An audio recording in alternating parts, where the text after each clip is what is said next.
Rockstar's Lid Sean. I'm here at AES New York 2019. I'm standing here. Well, I'm standing, he said, right next to Andy at Sonnox booth. How you doing, Andy? Great, thanks. How are you? Good. You guys have some amazing plugins, but particularly right now you have a new one that you're showing off, right? Yeah, we do. The new one's called the Oxford Drum Gate, and it's kind of like a new take on gating drums. Okay, cool. Well, let's take a look at it. Right. This is the detection screen, and it kind of works through the plugin in the logical workflow. So starting at the detection screen, we're going to start by detecting our transients. And the first thing that's going to be different that we're going to do is actually we're going to keep the threshold below the softest ghost note that we want to keep.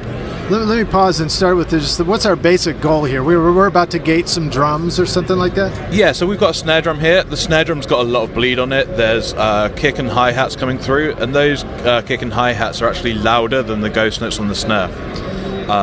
So we're going to start by setting that threshold below the quietest ghost note, and that is going to be letting through the kick and hi-hat part. And it looks like we're on the snare track right now with this gate, right? Yep, we are. It's just the snare top and snare bottom summed together in an aux, and we put it on that group cool. there. So as I start playing back, you can see all of these hits are coming above the threshold. Now, a lot of these hits are snares, some are kicks, some are hi-hats. So the only real way that we can differentiate these, because they're all such a similar frequency and level, is with something smarter than just side chains or relying on the loudest hit. So I'm just going to select the snare drum, and you'll be able to see now everything that's blue is a snare drum. Everything that's dark grey is either going to be a kick drum or a hi-hat. All right, I just want to make sure we're still understanding this. So the kick and snare were on separate tracks, but they were getting routed together on an aux bus, and then you put the plug-in on the aux bus. Is that what we're looking at? Sorry, no, this is just the snare top and snare bottom routed together. Okay. But because there's so much bleed on it, there's a lot of hi-hat and a lot of kick. All of these grey notes here, they are either kick drums or hi-hat. And you can see a lot of those grey hits are actually above the level of the blue hits.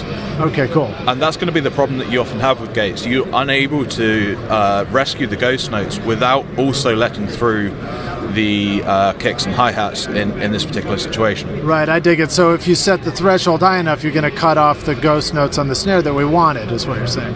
Exactly. So I could do something like this, but then we've also lost all the ghost notes, so we don't want to do that. So I'll bring it back down. And what you just showed us, what we could do, that's basically what we have been doing and trying to live with all this time. Yeah, it's what everyone's had to do up until now, but hopefully we have a solution.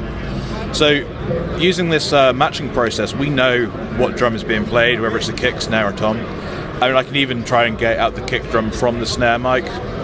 Quite simply here, you'll see all these blue hits here are kick drums. But obviously we're only going to keep the snare because we're on the snare track. So match transients means you've told it to identify that this is a snare sound on that we're gating? Exactly. We've detected the transients. That's what all these here are. And now we're just matching them to the profiles that we've created. So as we move through the plugin, then we go to the decay screen.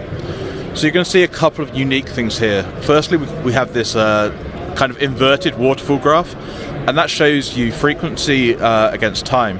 And it makes it very easy to kind of focus in on the correct areas of the drums that you want to keep.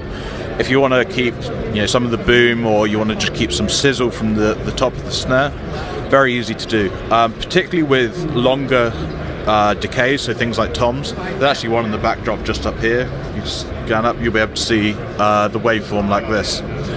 But as we're on the snare, it's going to look fairly even across the spectrum. But we can just focus in on the area that we want to keep. So this control here is also quite unique. This essentially lets the drum gate become adaptive in its decay length. So it responds dynamically to the input, so the louder the hit is, the longer the release length is going to be. And conversely, obviously, the softer the hit, the shorter the release length. Okay, so this is basically letting us focus in on what we think the snare is, so that we're making sure that we get it, right? Exactly. And with a soft snare hit, it's obviously going to resonate for less time than a loud hit would. And so by doing this, we're actually constantly changing the length of the gate in a way that's very musical and just sounds very natural, because we're not... Wow, that's badass. And so that's why we're getting the short ghost notes, but we're getting the full long snare on the big hit. Exactly. So can we bypass this just to hear the before and after, even at this stage? Before and after of everything? Yeah, we want to hear what the snare started out as and what we got it to right this moment. Sure, so this is bypass now.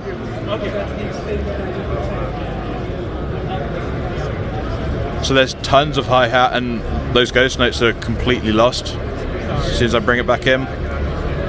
Well, I guess we're not really going to hear it on the video.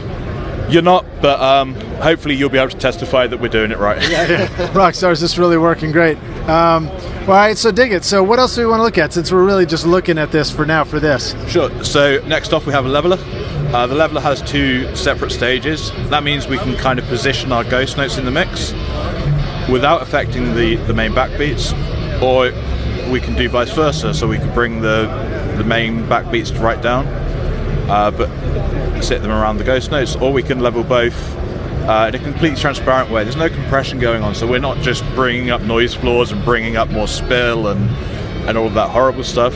It's a very clean and transparent way to level your drums and just improve the consistency of the performance. All right, cool. Well, thanks for showing it to us, man. I know we got to get something where you can really hear what's going on with this. So if they want to go listen to this in action, where should they go check it out? Available at Sonnox.com. There's a free 15-day trial. It's also available now. Came out about a week ago. Okay, awesome. Thanks for watching, Rockstars. Make sure to follow us here, and go check out and follow Sonnox too. Cheers. Thanks, Andy. Awesome.